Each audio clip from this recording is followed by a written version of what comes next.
Okay, so massive hemoptysis, it is one of the topics that is actually not very well explained in internally. So you'll have to refer some outside sources because internally it's like a very too basic level in explanation of massive hemoptysis. And in general, if you're at least in our center, if you're comparing hematemesis and hemoptysis, massive hematemesis comes much more commonly than massive hemoptysis. Massive hemoptysis, we are generally seeing a few cases a year, probably. I think it's probably because we mild hemoptysis is much more common, and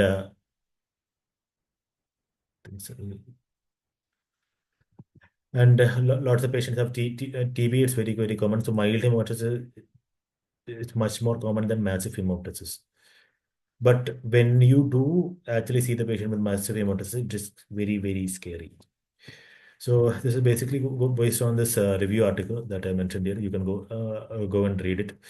So mortality rate of massive hemoptysis is as much as 40%. So what is massive hemoptysis? It is one of the greatest questions in medicine because nobody seems to be able to agree on one single definition. In general, as per this article anyway, they say it's if somebody is bleeding 100 ml per hour or for a few hours or more than 500 ml in 24 hours, that classifies as massive hemoptysis. And some sources say 600 ml per 24 hours, but basically who cares? Source of massive hemoptysis is generally going to be, most commonly, is going to be bronchial arteries, not pulmonary arteries. It's going to be bronchial arteries, and most commonly, the bronchial arteries arise from the descending aorta at the T5, T6 level. 5% of the cases are actually going to be pulmonary arteries for like your Rasmussen aneurysm, very common MCQ question. And uh, the rest 5% are actually from non-bronchial systemic arteries, and it's a very difficult to actually to find the source of bleeding in those kind of cases. Very rarely you can have like aortic arch and aneurysm rupturing and all, and that is well very difficult to actually save the life of the patient in those kind of cases. You can have anomalous origin of the bronchial arteries. Most commonly, it arises from descending aorta, but it can basically arise from anywhere. So that is why sometimes it might actually be difficult to actually localize this source of bleeding. And even after bronchial artery embolism, sometimes it fails also.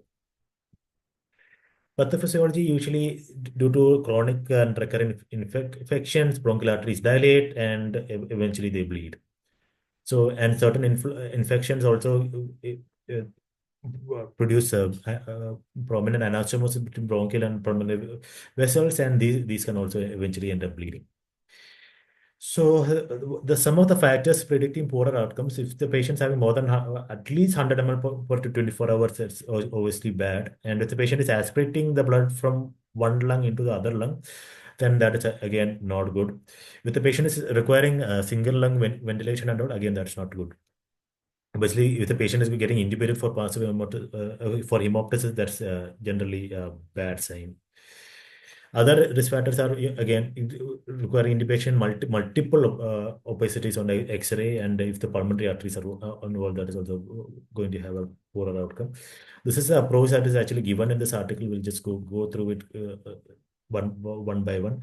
Again, this is going to be ABC, airway breathing stabilization. You might be having to intubate the patient. So maybe you might have to give the patient lots of blood products to actually stabilize the patient initially. And after that, the next step is generally going to be bronchoscopy. So in up to date, they recommend doing bronchoscopy in these patients within 2 to 4 hours. So basically, as soon as feasible.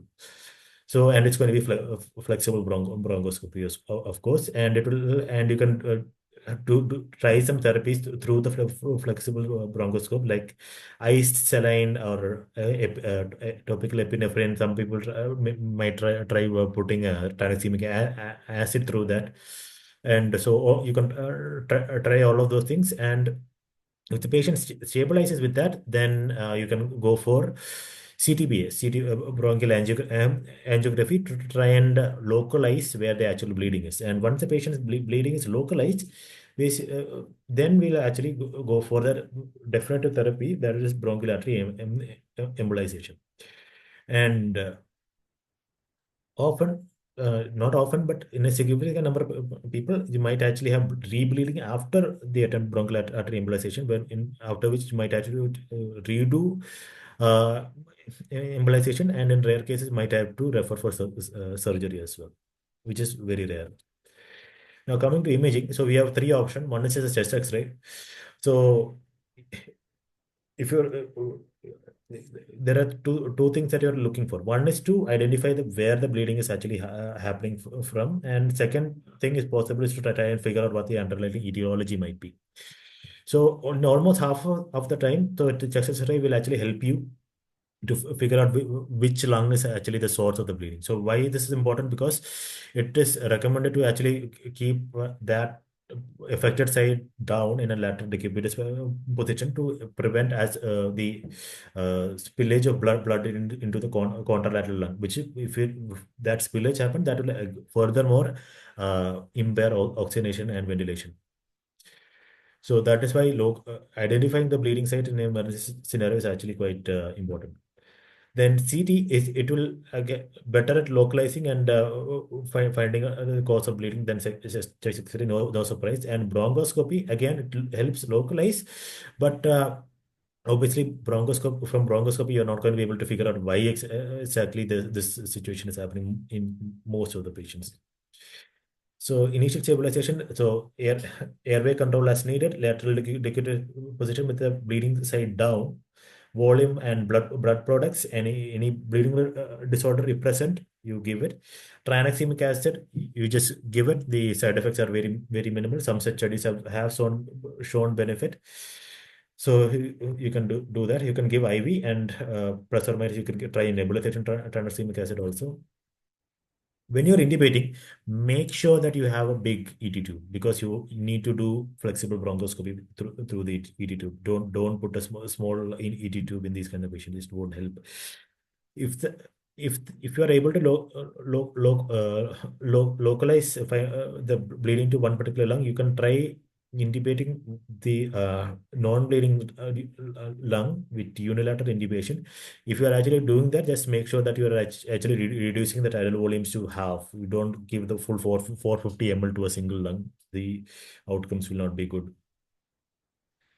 But obviously, if you're doing a unilateral intubation, you will not be able to actually do bronchoscopic interventions to the bleeding lung. So one flexible bronchoscopy, it will help clear the airway of blood and all. So basically, why do these patients die with massive hemoptysis? It's generally it's not because of bleeding. It's generally because of uh, the airway getting blocked. So the airway gets blocked, no oxygenation, no ventilation, the patient dies. So that is usually what happens, and that will happen a lot sooner before than the patient actually, bleeding out. So clearing the airway of blood and secretions is important.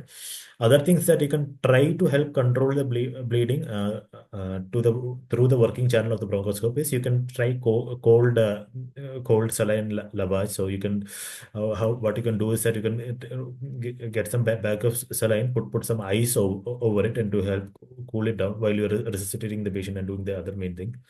And once you're ready for bronchoscopy, then you can actually try giving cold saline through the bronchoscope. And you can also try giving some vasoconstrictive agents through the bronchoscope. Most commonly is adrenaline. So you can give about the cardiac concentration of the cardiac arrest concentration of adrenaline around begin with around 3 to 5 mLs, and you can go up to around 20 mLs. That is what up to date says basically. So these are the things that you can do in the emergency department immediately in the first few hours to stabilize these patients. Then you will have to get help from your interventional radiology colleagues for bronchial artery embolization by the transfemoral approach. So obviously, in order to do that, you need a CTBA done to actually localize where the source is. So the findings on CTBA warranting BAE is actually enlarged orthosis, artery, active contrast, extravasation, or hypervascularity. So after BAE, some patients after BAE, we will actually come back to the emergency department with some complications. Most common complication after BAE is actually some chest pain, which is self-limiting, but very common also is dysphagia. This is because some vessels or supplying the esophagus can also get blocked, leading to dysphagia. Most serious complications of BAE is actually paraplegia, and this is why BAE is only for massive hemoptysis, and a lot of people think that BAE is good for all kinds of hemoptysis, which is crazy. And you'll get a lot of referral for even mild hemoptysis saying that patient should get BAE, which is crazy. So the reason why paraparesis can happen is that sometimes the spinal arteries in 5% of cases actually originate from the bronchial artery. So if you block them, the spinal artery gets blocked and the patient infarcts their spinal cord, leading to paraplegia. Not good. So, and generally, in general, you can have any other complication related to actually poking blood vessels. So, all of these things, other things can also happen. Some rebleeding after BAE is actually quite common. So, the different centers report different rates of rebleeding. It's in the article mentioned anywhere from 10% to almost 60% rates of rebleeding, and most of them it can happen after 6 months.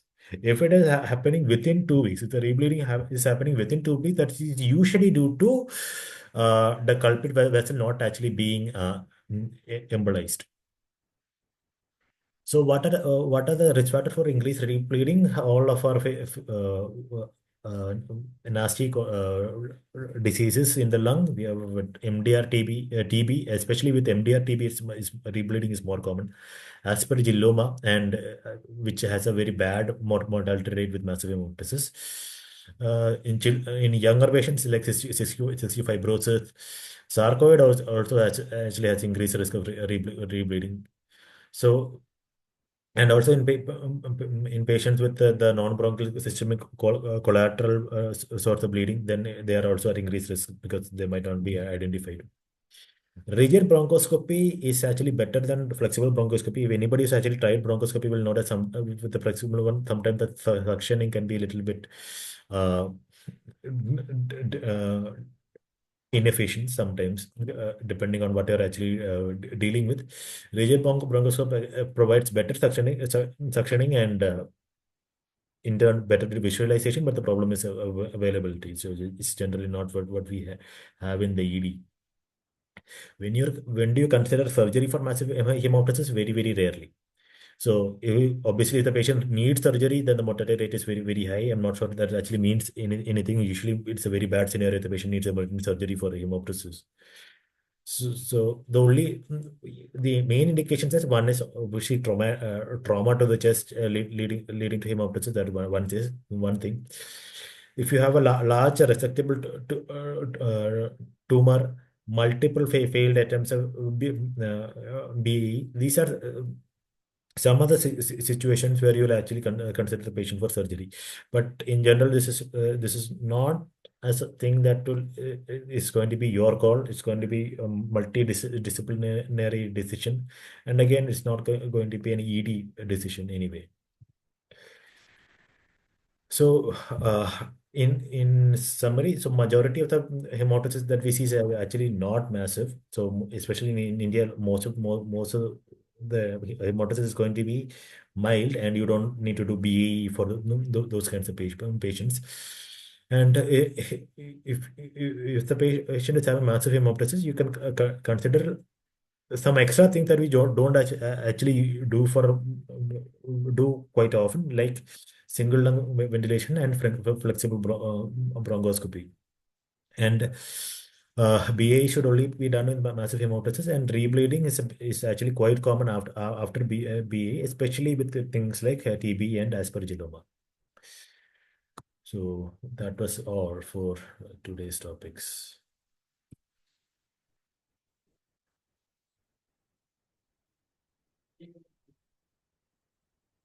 So if anybody has to anything else to share, then you can share now.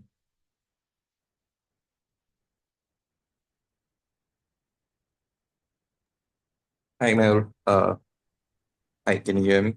You can, I can hear you.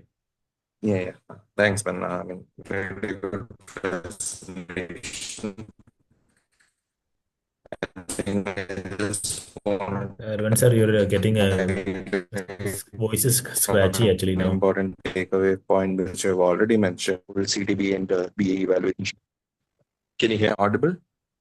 Now you're audible.